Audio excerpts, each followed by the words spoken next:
राधे राधे महाराज जी। महाराज जी, प्रश्न बहुत बार आता है कि हमने सबके साथ अच्छा करने की कोशिश की, मदद की, बट बदले में हमें ये मिला वो मिला और नफरत ही मिली, हम ये कहते हैं कि हम किसी के साथ अच्छाई का बर्ताव करते हैं तो हम बदला क्यों चाहें?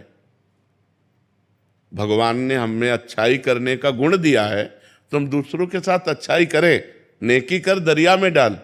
हम ये क्यों देखें कि हम उसको पानी पिलाए, वो हमको थैंक यू बोले, वो हमें धन्यवाद बोले, वो हमारे साथ अच्छा आचरण करे। उसका बुरा स्वभाव है, वो बुरा आचरण करेगा। मेरा अच्छा स्वभाव है, मैं अच्छा आचरण करूंगा तो मुझे कभी दुख नहीं होगा और हम महान बन जाएंगे। हम लोग इसी में गिर जाते हैं कि हमने इसके साथ अच्छा व्यवहार किया, या हमारे साथ बुरा कर रहा है तो फिर हम उसके साथ बुरा व्यवहार की बात सोचने लगते हैं, तो हम अपनी अच्छाई से गिर जाते हैं।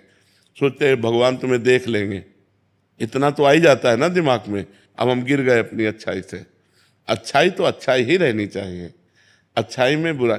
एक बार एक काशी में गंगा जी में बिच्छू बहती जा रही थी, तो एक अच्छाई करने वाले ने उठाया, बिच्छू ने डंक मारा वैसे, फिर उठाया, फिर मारा। तो एक आदमी ने कहा पागल हो क्या, वो बार बार मार रहा है डंक और आप उठा रहे हो।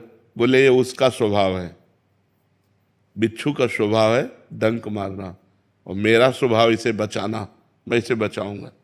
और बाहर एक बार कर दिया। तो ऐसे जैसे गलत स्वभाव के लोग हैं, अब आप अच्छा बर्ताव करेंगे तो वो बेचारे करें क्या? उनके पास सामग्री इतनी है, वो आपकी अच्छाई का उत्तर बुराई से देंगे।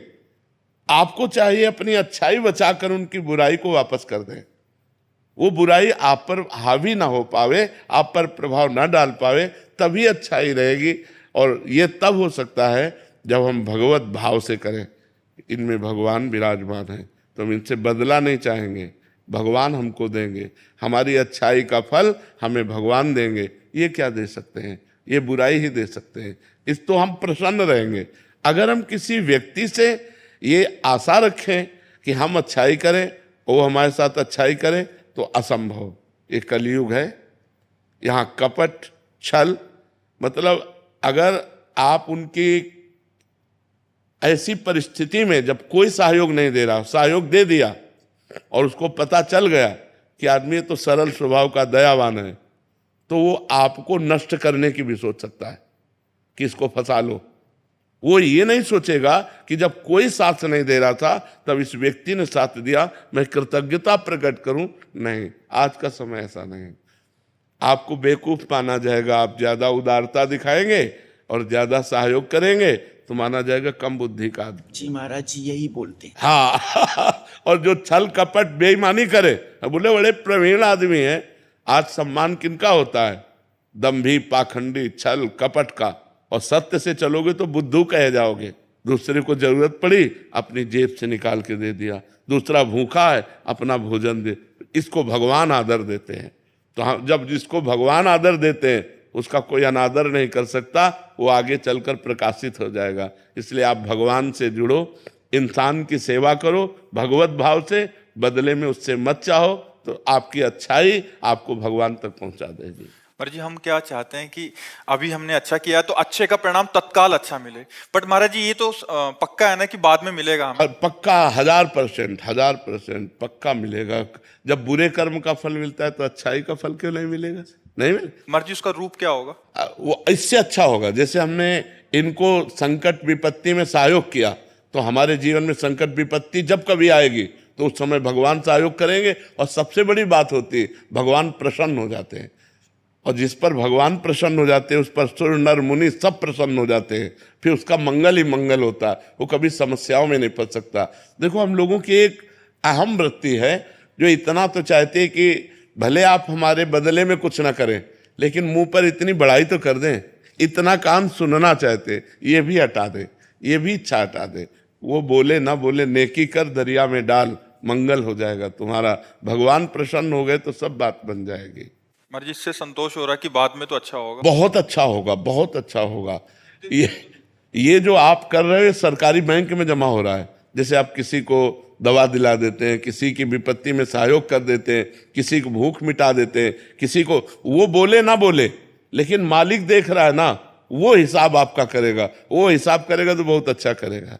इसलिए हमें संसार से नहीं, संसार के मालिक से जुड़े रहना चाहिए और ये सब कार्य संसार के मालिक को समर्पित करना चाहिए कि आपकी प्रसन्नता के लिए मैं कर रहा हूं, बढ़िया बात बन जाएगी। वही कार्य कर्म बन गया और वही कार्य कर्म योग हो गया। जो भगवान को समर्पित कर दिया गया वो कर्म योग हो, कर्म योग भगवान की प्राप्ति कराता है। और जिसको भगवान मिल गए तो फिर क्या दुर्लभ रह गया, सब आनंद मिल जाते हैं।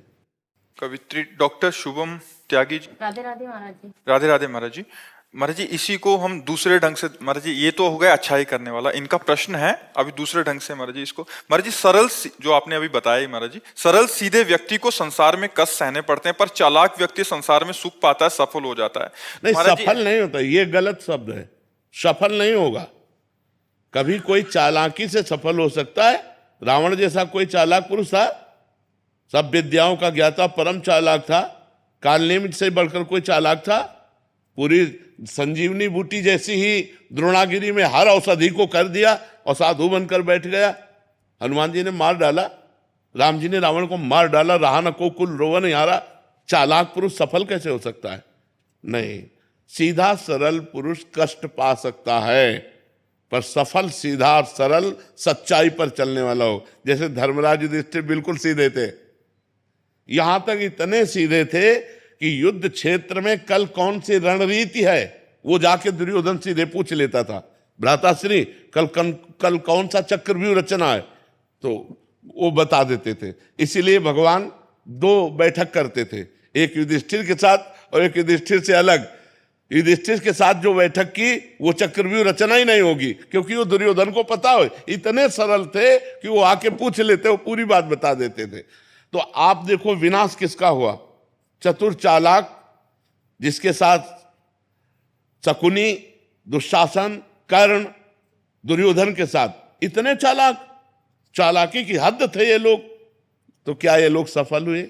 नहीं, सफल हुए सीधे साधे युधिष्ठिर जी महाराज, और नाश हुआ उन चालाक पुरुषों का। तो चालाक पुरुष तुम्हें सफल होते नजर आएगा, लेकिन सफल नहीं हो सकता।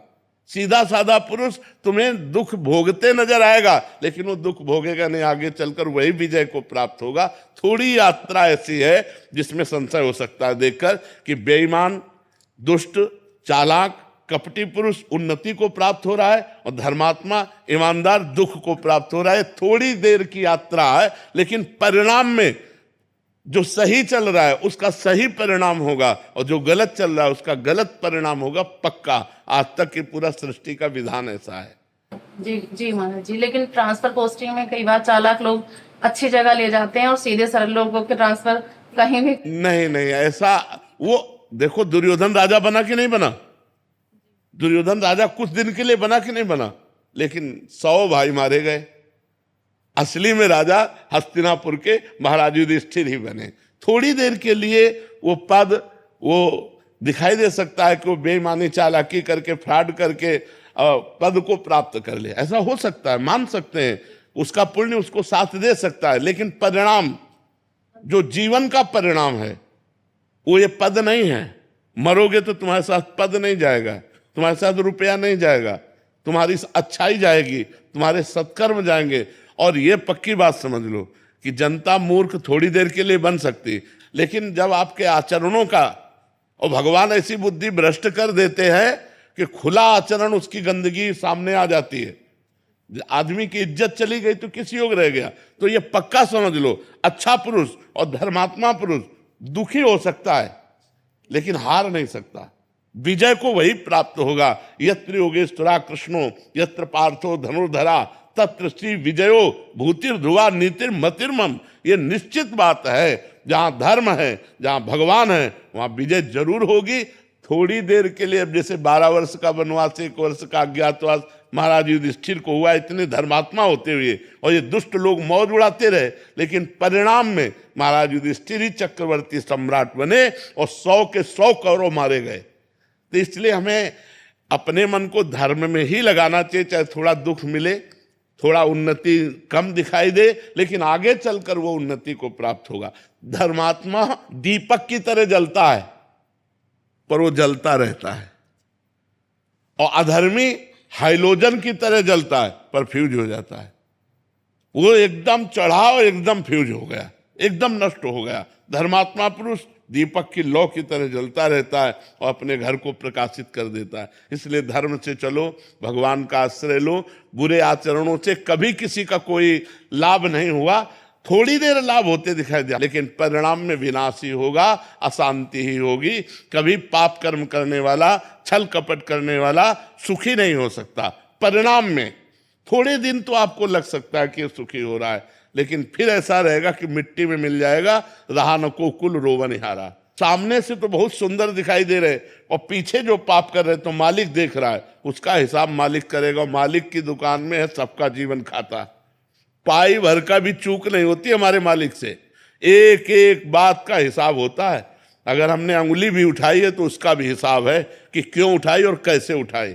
परमात्मा सबको देख रहा है, इसलिए ये मत दे जानो कि कोई देख नहीं रहा है, हम अच्छाई कर रहे हैं, हमें बुराई पर बुराई मिलती चली जा रही, कोई हमारे देख नहीं। परमात्मा देख रहा है। और जो एक है कि मैं छल कपट बुराई से बढ़ रहा हूं, तो देख लेना तुम नष्ट हो जाओगे। जैसे किसी को दो आदमी हाथ और पैर पकड़कर ऊपर 7वें खंड में ले जा रहे हो, वो सोचे मैं बड़ी मौत से जा रहा हूं, मौत से ले जा रहे हो, ऊपर से पटकने के लिए ले जाया जा रहा है। ऐसे पापी आदमी यदि बढ़ोतरी को जा रहा है तो समझो उसका नाश होने वाला है, और धर्मात्मा पुरुष दुख मिल रहा है तो समझो अब ये ऊंचाई पर चढ़ेगा। तो आज तक जो हमारा इतिहास साक्षी है, जिसमें महापुरुष गए हैं, वो मार्ग सत्य है, वो अच्छाई है, वो परोपकार है। अगर इसमें चलेंगे तो हम महापुरुषों की गति को प्राप्त होंगे। अंतिम गति हमारी सुधर जाए, यही मनुष्य जीवन का लाभ।